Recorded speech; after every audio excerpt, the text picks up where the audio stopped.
tudo acontece enquanto imagens. Nós temos a imagem da constelação familiar. Tem pessoas que têm uma imagem de Bert Hellinger, mas é apenas uma imagem. Se nós podemos pensar que tudo que podemos imaginar é limitado porque é da nossa cabeça, porque é apenas a imagem, não é real.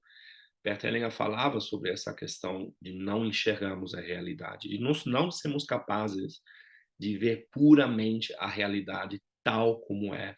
Por isso que ele insistia muitas vezes nessa questão do reconhecer o que é. Reconhecer o que é no sentido de que aquilo que eu acho que eu sei, aquilo que eu imagino, não é o que é real. Meu pai como ele é, exatamente como ele é. Minha mãe como ela é, exatamente como ela é. E nós não conseguimos, com nossa visão mental, abarcar isso. Nós não podemos ver essa mulher que é nossa mãe, nós não conseguimos ver esse homem que é o nosso pai. E isso, segundo Bert Hellinger, não importa também, porque de qualquer forma somos os filhos. E enquanto filhos, o nosso movimento, as nossas necessidades são outras, não são entender os nossos pais ou entender o passado, né? É como lidamos, né, no cotidiano, nessas relações que nós temos e vivemos internamente. Então é muito mais um ato de autorreflexão do que a ideia de fazermos coisas para colocar algo em ordem. Eu costumo dizer que a desordem, falando das ordens do amor, a desordem é dada. Nós estamos em desordem, nós vivemos em desordem. Mas a ordem acontece, a ordem é como a lei da gravidade, né?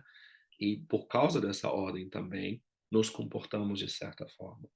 A primeira ordem, sendo o pertencimento, é uma ordem que nós também podemos compreender ao longo da vida, porque nós vamos compreender o que significa pertencer à minha família de origem, e que também tem a família de origem do meu pai e a família de origem da minha mãe, com seus valores, com suas crenças, com seus comportamentos.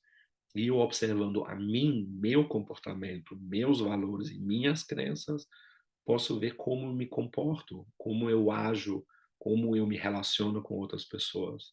O pertencimento, ele simplesmente é. E Bert Hellinger viu o poder do pertencimento e falando dessas lealdades invisíveis e etc., e da nossa boa consciência, e não como uma coisa ruim. O problema é que muitas pessoas têm a ideia de que deveríamos mudar isso. Mas o que deveríamos, em primeiro lugar, fazer é observar o que acontece. Porque tudo que podemos fazer frente ao fenômeno é observar. Observar, por exemplo, que em determinadas situações eu faço igual ao meu pai, e em determinadas relações eu me comporto igual à minha mãe, que muitas coisas que têm a ver com a história familiar eu repito com boa consciência, mesmo isso não me beneficiando. Tá? Eu posso observar meu comportamento, minhas atitudes. E sem esse julgamento de que é bom, o que é ruim, simplesmente observar o que acontece. Apenas o que acontece. E o que acontece com minhas imagens e o que acontece com minhas relações quando eu me abro para aquilo que acontece uma vez que o fenômeno se manifesta.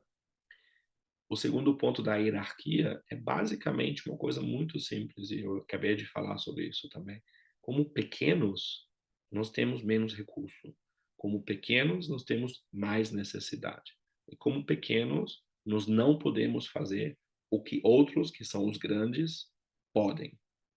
Grandes, no sentido de que quem dá, quem quem tem o recurso, quem tem força, e pequeno no sentido de que quem toma, quem precisa, quem não tem, e quem está se desenvolvendo porque grandes estão dando algo. Isso, em primeiro lugar, é a relação entre pais e filhos. Pais dão, filhos tomam. Pais são grandes, filhos pequenos. E claro que fisicamente, para nós adultos, isso é muito difícil de conceber, porque ninguém quer se sentir mais criança. Porém, o fato de que Bert Hellinger disse que enquanto filhos somos os pequenos, isso tem muito a ver também com nós encontrarmos esse nosso lugar dentro da nossa família, porque esse lugar também é dado por causa do pertencimento, por causa da hierarquia, simplesmente por termos nascidos depois, somos menores. Isso não nos torna inferiores, isso é uma outra questão. Muitas pessoas se consideram inferiores ou se sentem de alguma maneira erradas. E Bert Hellinger diz: exatamente como você é, com exatamente esses pais, você existe. Toma essa vida. Essa é a tua vida, não tem outra. Esses são os teus pais, não tem outros. Tá? E você é pequena ou você é pequeno diante deles. Isso é um fato. Isso não é uma questão filosófica até, isso é simplesmente reconhecer o que é, reconhecer que aqueles que nos deram a vida são os que também pagaram o preço, respectivamente, por aquilo que foi a vida deles. Mas a vida passou por eles até nós. E a vida veio e não importa as circunstâncias, não importa a história, não importa, a vida nos veio. Nós, nós temos a vida, nós recebemos a vida. A questão do tomar a vida, que é uma outra questão, é para Bert Hellinger o que nós podemos fazer se nós realmente assumirmos esse lugar de filhos pequenos dos nossos pais grandes. Eu acredito que na hierarquia tem uma ideia de avaliação de quem está mais alto e quem está mais baixo, e quem é melhor e quem é pior. E não, a hierarquia é algo que também preserva essa vida, que transmite essa vida, e onde também olhamos para a questão da responsabilidade, porque quem é grande tem mais responsabilidade de quem é pequeno. Então, diante disso, nós vemos a dificuldade que muitas vezes é olhamos para outras pessoas ou nós nos sentimos de alguma maneira inferior, superior.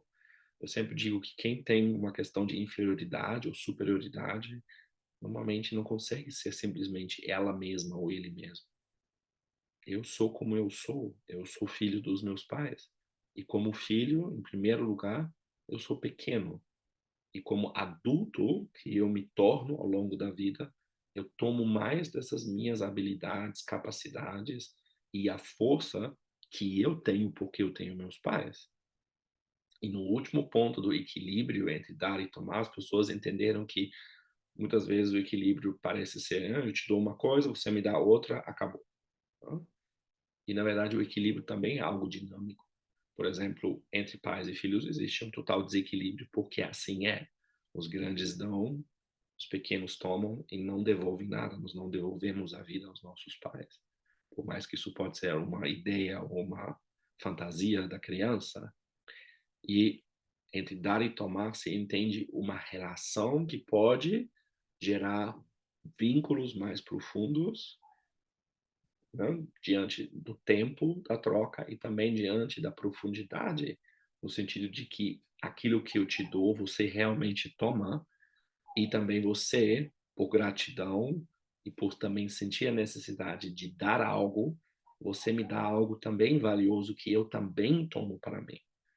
Então, o dar e tomar tem muito a ver com a questão da valorização, do respeito e de realmente também, isso também é difícil para nós, sentimos que nós precisamos. Eu preciso do outro, eu preciso de você. Eu sozinho não consigo fazer muita coisa. A base da nossa vida como seres sociais que nós somos é a troca, é dar e tomar, e não dar e tomar em igual quantidade sempre, mas às vezes eu posso tomar um pouco mais e às vezes posso dar um pouco mais. Mas isso significa também que existe sim a possibilidade do desequilíbrio se eu apenas tomo ou se eu apenas dou, porque se eu apenas dou, de onde eu tomo minha força e de onde que eu tomo meus recursos para continuar dando?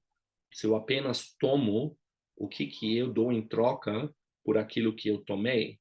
E será que eu realmente tomei aquilo valorizando isso ou tomando apenas para depois dizer: "Ah, não, mas isso não foi o que eu queria, isso não foi o suficiente, isso não me serve, eu queria outra coisa", né? Então ninguém é melhor ou pior por estar só dando ou só tomando. São 2 tipos de desequilíbrio que igualmente dificultam as relações. Alguém que só dá e alguém que só toma. Então, nesses 3 pontos, pertencimento, hierarquia e equilíbrio, muitas pessoas acham que entenderam de que se trata, sem que realmente reflitam sobre o que significa na minha vida. O que significa na minha vida eu pertencer? O que significa na minha vida eu ser o pequeno, né? E o que significa na minha vida a troca, o dar e o tomar. E eu acredito que as ordens do amor, isso foi o título dado por Bert Hellinger, para mim se trata daquilo que eu acho que Sophie Hellinger ela parafraseou em princípios básicos da vida, né? Algo que simplesmente tem a ver com o fato de que eu venho de uma família, de que eu vivo em relações e de que eu vivo também em trocas. E eu acredito que compreender isso, e não como um dogma, não como uma coisa que é como se fosse uma regra de como as coisas deveriam ser e não são, perceber também quando as coisas estão fora de ordem, ou quando as coisas acontecem de uma certa maneira, hã, como me afeta, como me comporto, como eu lido, né. Não como uma maneira de só falar o que que está fora de ordem ou quem está fora de ordem, porque isso não tem, acredito eu, muito valor nem muito efeito, porque apontar o dedo para os outros é algo que nós já fazemos há milhares de anos, né. Então, eu acredito que o conhecimento de Bert Hellinger e a tomada de consciência sobre as ordens do amor tem muito mais a ver em refletir sobre como me afeta isso, como eu me comporto dentro disso, porque, como eu falei, as ordens do amor são, elas estão, elas existem. Hã, e eu acredito que são pontos de referência muito importantes para a nossa forma de convívio, né. E acredito muito que vale a pena fazer a experiência de o que que significa o pertencimento, a hierarquia e o equilíbrio para mim.